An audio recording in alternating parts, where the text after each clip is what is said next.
Hello दोस्तों, एक बार फिर से स्वागत है आप सभी का ट्रिपल सी की इस क्लास नंबर 25 में।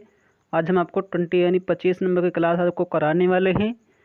इससे पहले हमने आपको 24 क्लास करा दी, जो कि बहुत इंपॉर्टेंट क्लासेज हैं। अगर आपने नहीं देखे जाकर का जरूर देख लीजिएगा, लिंक डिस्क्रिप्शन बॉक्स में है। प्लेलिस्ट पूरी बनी हुई है।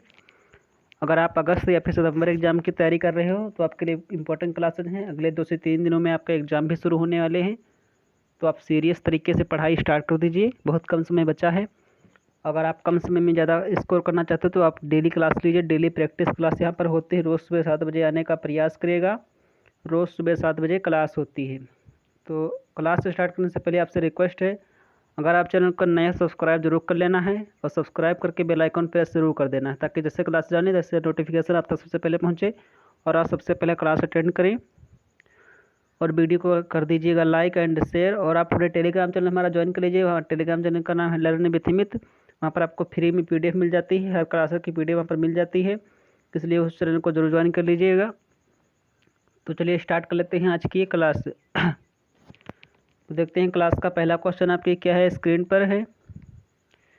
तो पहला क्वेश्चन आपके स्क्रीन पर है, लिब्रे ऑफिस इम्प्रेस में टेम्पलेट को ओपन करने के लिए किस की का इस्तेमाल होता है। लिब्रे ऑफिस इम्प्रेस जो है आपका, लिब्रे ऑफिस इम्प्रेस जो है उसमें जो टेम्पलेट को, किसी भी टेम्पलेट को ओपन करने के लिए शॉर्ट की क्या है पूछी गई है। यहाँ पर सिंपल सा आपको बताना है कि उसके लिए शॉर्ट की आप क्या सी यूज करो, Ctrl+T, Ctrl+F1, Ctrl+Shift+N या फिर Ctrl+O।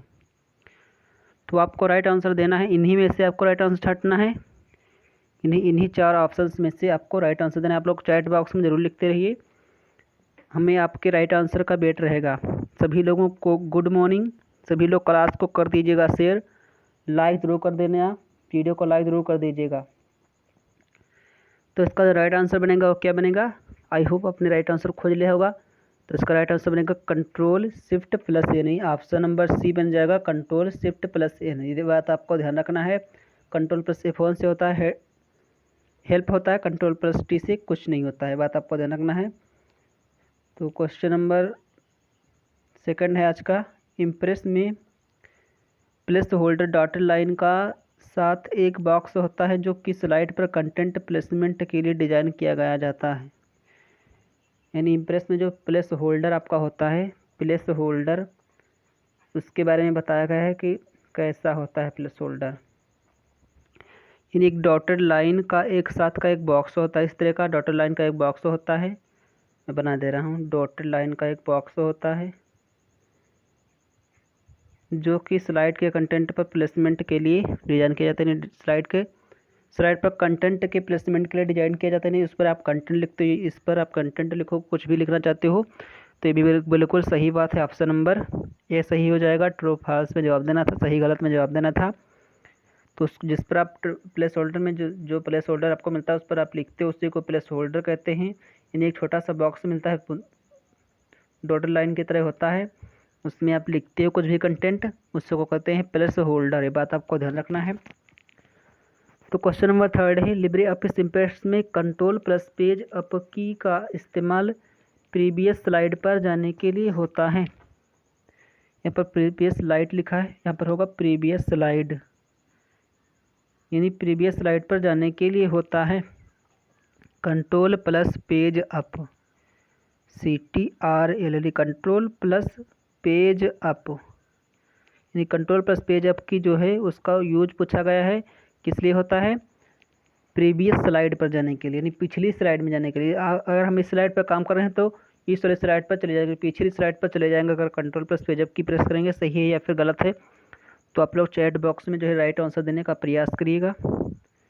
रोज़ सुबह 7 बजे क्लास होती है, रोज़ सुबह 7 बजे, डेली सुबह 7 बजे क्लास होती है, इसलिए 7 बजे ही आने का प्रयास करें।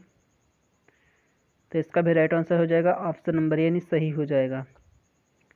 तो आज का क्वेश्चन नंबर 4 देख लेते हैं क्या है।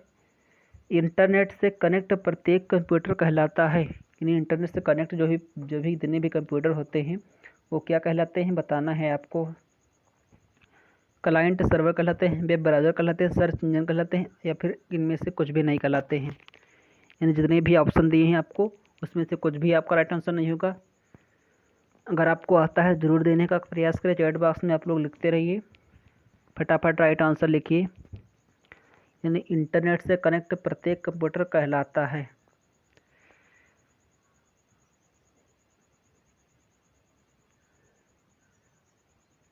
तो आई होप अपने राइट आंसर खोज लिया होगा, जिसका जो राइट आंसर बनेगा ऑप्शन नंबर ए यानी क्लाइंट सर्वर कहलाएगा। इंटरनेट से कनेक्ट प्रत्येक कंप्यूटर जो है वो क्लाइंट सर्वर कहलाता है। बात आपको ध्यान रखना है, ऑप्शन नंबर ए सही हो जाएगा। तो बात कर लेते हैं क्वेश्चन नंबर 5 की। क्वेश्चन नंबर 5 है, एक हॉटस्पॉट एक फिजिकल स्पेस है जहां व्यक्ति वाईफाई टेक्नोलॉजी का प्रयोग कर इंटरनेट का प्रयोग कर सकता है। यानी एक हॉटस्पॉट जो आपका होता है, हॉटस्पॉट एक ऐसा फिजिकल स्पेस है, पूछा गया एक ऐसा फिजिकल स्पेस है जहाँ पर व्यक्ति वाईफाई टेक्नोलॉजी का प्रयोग कर जो है इंटरनेट का प्रयोग कर सकता है। तो वाईफाई का फुल फॉर्म से पूछ लिया जाए तो वाईफाई का फुल फॉर्म होता है वायरलेस फिडेलिटी। ये बात आपको ध्यान रखना है। वाईफाई को किसने खोजा था? वाईफाई को एरिक्सन ने खोजा था। ये बात आपको भी ध्यान रखना है। बहुत इंपॉर्टेंट क्वेश्चन है, सब पूछे जाते हैं, इसलिए आप एक शॉर्ट नोट्स में लिखते चलिए इन सभी क्वेश्चन को। वाईफाई का फुल फॉर्म वायरलेस फिडेलिटी होता है। वाईफाई को किसने खोजा था? वाईफाई को एरिक्सन ने खोजा था। तो हॉटस्पॉट एक ऐसा फिजिकल स्पेस जहाँ वाईफाई टेक्नोलॉजी का प्रयोग कर इंटरनेट का प्रयोग किया जा सकता है। बिल्कुल सही बात है, ऑप्शन नंबर ए सही हो जाएगा, यानी ट्रू हो जाएगा। अगर इंटरनेट का प्रयोग करना है, किसी चीज़ से कनेक्ट होना है, तो हॉटस्पॉट के लिए वाईफाई होना जरूरी है। तो क्वेश्चन नंबर 6 है, लैन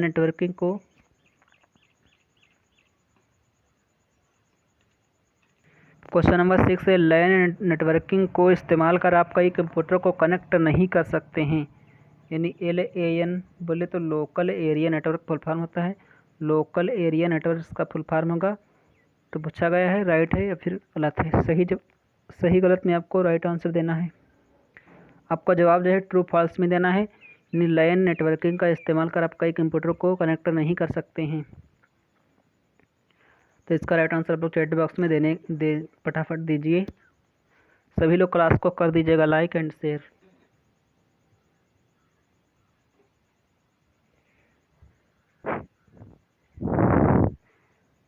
तो इसका जो राइट आंसर बनेगा ऑप्शन नंबर बी बन जाएगा, यानी गलत हो जाएगा, क्योंकि आप लैन नेटवर्किंग का इस्तेमाल करके कई कंप्यूटर को कनेक्ट कर सकते हैं। बात आपको ध्यान रखना है। तो बात कर लेते हैं क्वेश्चन नंबर आज की 7th की। आ चुके हैं पेज 5 पर आ चुके हैं। किस वर्ष पहला ईमेल भेजा गया था? ये बहुत इंपॉर्टेंट क्वेश्चन हो जाता है कि किस वर्ष पहला ईमेल भेजा गया था। ईमेल बोले तो ईमेल का फुल फॉर्म क्या होता है? इलेक्ट्रॉनिक मेल होता है इस मेल का फुल फॉर्म। तो ये बात भी आपको ध्यान रखना है, किस वर्ष पहला ईमेल भेजा गया था। 1988 में, 1991 में, 1972 में, 1982 में, फिर 1971 में। यानी पहले ईमेल की शुरुआत किस वर्ष हुई थी, ईमेल भेजने की शुरुआत? तो इसका राइट आंसर क्या होगा? आप लोग चैट बॉक्स में देने का प्रयास करें।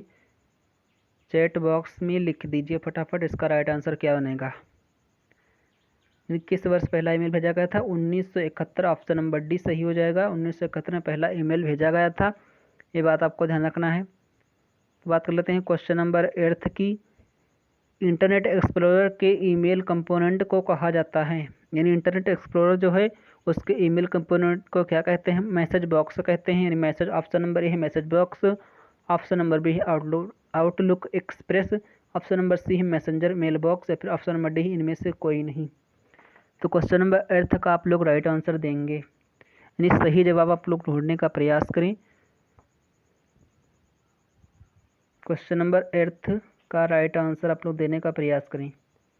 PDF आपको मिल जाएगी, बिल्कुल फ्री में मिलेगी। आपको टेलीग्राम चैनल ज्वाइन कर लेना है, वहाँ पर बिल्कुल फ्री में PDF मिलेगी। रोज़ सुबह 7 बजे आने का प्रयास करें। रोज़ सुबह 7 बजे क्लास चलती है ये। तो इंटरनेट एक्सप्लोरर के ईमेल कंपोनेंट को क्या कहा जाता है? क्या कहा जाता है? Option number B Outlook Express. बहुत इंपॉर्टेंट क्वेश्चन बन जाता है, तो इसलिए एक बार जरूर इसको देख लेना है। यानी आउटलुक एक्सप्रेस कहते हैं इंटरनेट एक्सप्लोरर के ईमेल कंपोनेंट को। ईमेल कंपोनेंट को क्या कहते हैं? Outlook express. Outlook express.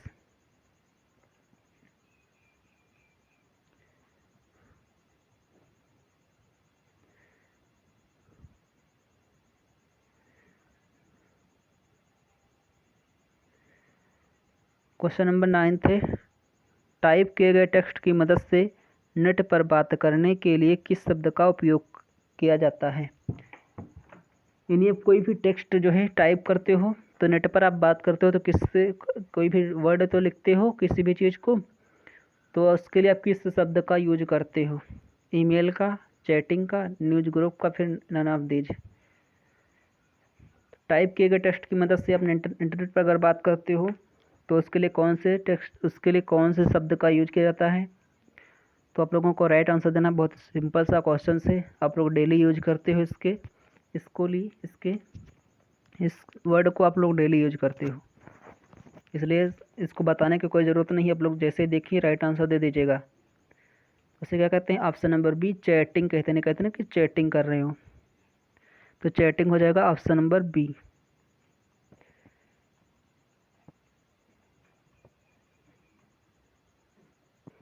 तो क्वेश्चन नंबर आज का हमारा है 11, 10th नंबर क्वेश्चन है, इंटरनेट पर ट्रैफिक को FTP यानी फाइल ट्रांसफ़र प्रोटोकॉल का उपयोग करके स्थानांतरित किया जाता है। यानी इंटरनेट पर ट्रैफिक को पूछ लिया गया है, ट्रैफिक को FTP प्रोटोकॉल का यूज करके स्थानांतरित किया जाता है। FTP बोले तो फाइल ट्रांसफ़र प्रोटोकॉल, ये भी क्वेश्चन बहुत इंपॉर्टेंट है, इसका फॉर्म आपसे पूछ लिया जाता है FTP का फुल फॉर्म, तो आपको बता देना है फाइल ट्रांसफ़र प्रोटोकॉल। तो ऑप्शन नंबर बी गलत हो जाएगा। फाइल ट्रांसफर प्रोटोकॉल का यूज होता है फाइल को स्थानांतरित करने के लिए, बात आपको ध्यान रखना है। क्वेश्चन नंबर 11 है, ईमेल एड्रेस में केवल यूजर नेम निहित होता है, पर होगा नहीं, केवल यूजर नेम निहित होता है। इन एक ईमेल एड्रेस में केवल यूजर नेम ही होता है, सिंपल सा बताना है आपको, केवल यूजर नेम से ही आपका ईमेल एड्रेस जो बन जाता है। ऑप्शन नंबर ए है सही, ऑप्शन नंबर बी है गलत।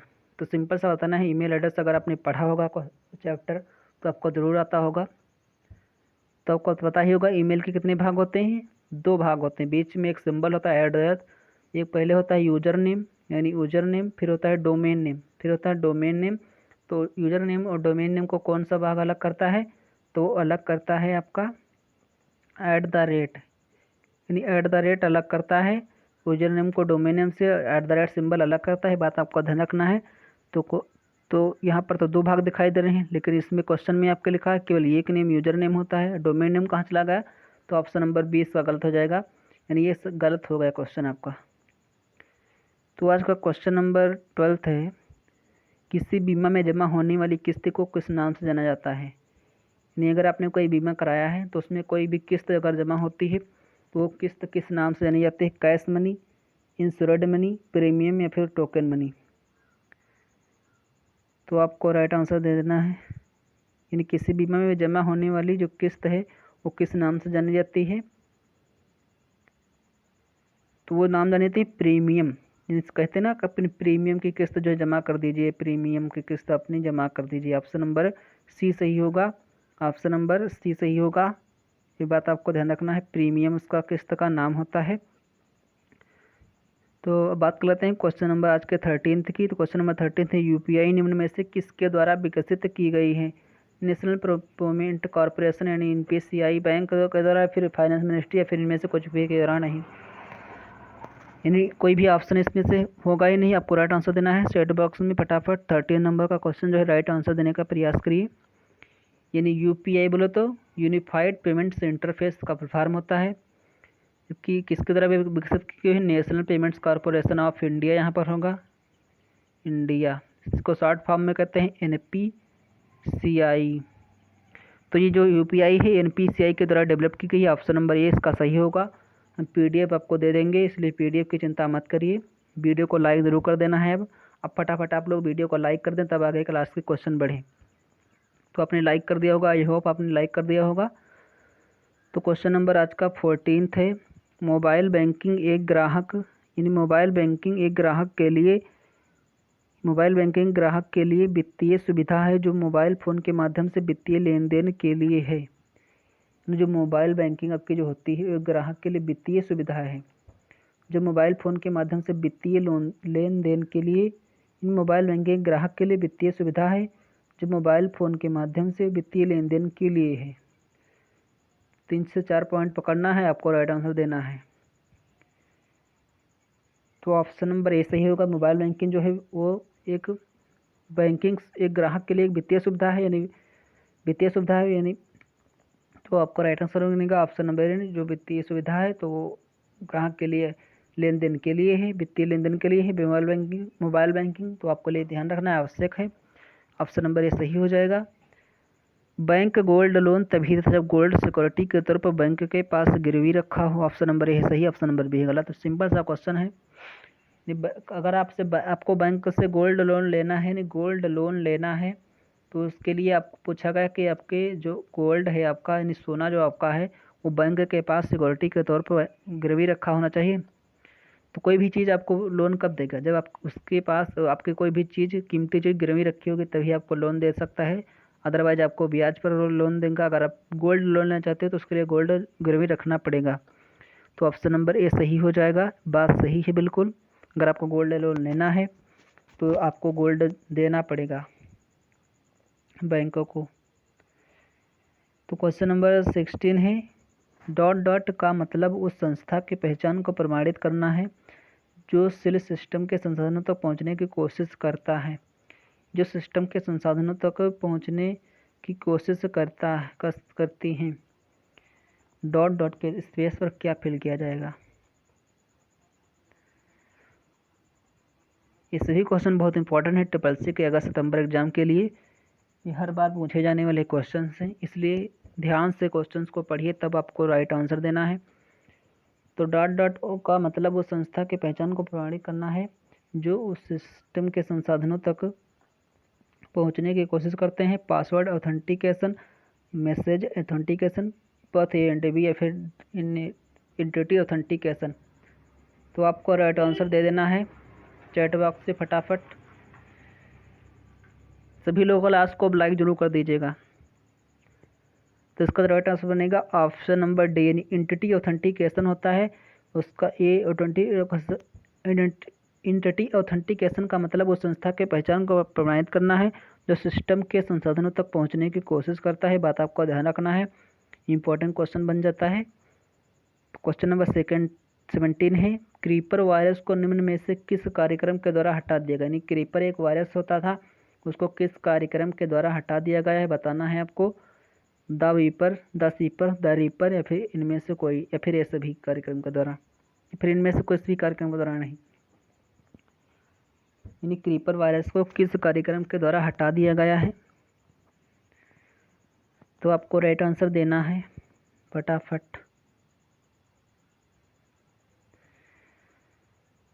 तो इसका जो राइट आंसर बनेगा ऑप्शन नंबर सी बन जाएगा, द रीपर कार्यक्रम के द्वारा क्रीपर वायरस को हटा दिया गया। बात आपका ध्यान रखना है। तो बात कर लेते हैं क्वेश्चन नंबर 18 कि उद्योग 4.0 में शामिल है। यानी जो आपका उद्योग 4.0 है, 4.0 उसमें शामिल है internet of things, cloud computing, artificial intelligence या फिर ये सभी। तो आप लोग राइट आंसर देने का प्रयास करें। तो इसका राइट आंसर बनेगा ऑप्शन नंबर डी, यानी ये सभी जो है उद्योग 4.0 का ही हिस्सा है। ये बात आपको ध्यान रखना है। तो आज का क्वेश्चन नंबर जो है हमारा है 19 है, क्लाउड कंप्यूटिंग ऑनलाइन विकास और परिनियोजन उपकरण प्रोग्रामिंग रन टाइम प्रदान करता है। बताना है आपको सही है या फिर गलत है। इन क्लाउड कंप्यूटिंग में ऑनलाइन विकास और परिनियोजन उपकरण प्रोग्रामिंग रन टाइम प्रदान करता है। तो सही है या फिर गलत है, बिल्कुल सही बात है, ऑप्शन नंबर ए सही हो जाएगा। क्वेश्चन नंबर 20 कंप्यूटर वायरस मानव द्वारा बनाए गए हैं। कंप्यूटर वायरस जो मानव द्वारा बनाए गए हैं, सही गलत में जवाब देना है। तो आज का ये बिल्कुल सही जवाब हो जाएगा ऑप्शन नंबर, यानी कंप्यूटर के वायरस जो हैं वो जो मानव के द्वारा ही बनाए गए हैं। तो बस ये रही आज की क्लास। कैसे लगी कमेंट बॉक्स में ज़रूर लिख कर बताना है और वीडियो को कर देना है अब लाइक एंड शेयर। चैनल को जरूर सब्सक्राइब कर लेना है और टेलीग्राम चैनल को ज्वाइन कर लीजिए, वीडियो आपको मिल जाएगी, लिंक डिस्क्रिप्शन बॉक्स में अवेलेबल है। तो चैनल को जरूर सब्सक्राइब कर देना है। तो तब तक तो हमें दीजिए इजाज़त, तब तक के लिए धन्यवाद। मिलेंगे नेक्स्ट क्लास में। जय हिंद।